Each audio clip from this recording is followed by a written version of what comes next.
Ships go ma ka mma emerụ mmadụ ahụ.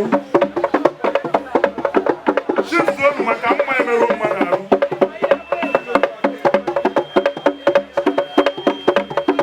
I can tell you the problem on December 1st. All right, I can elucidate the token and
I was able to shoot.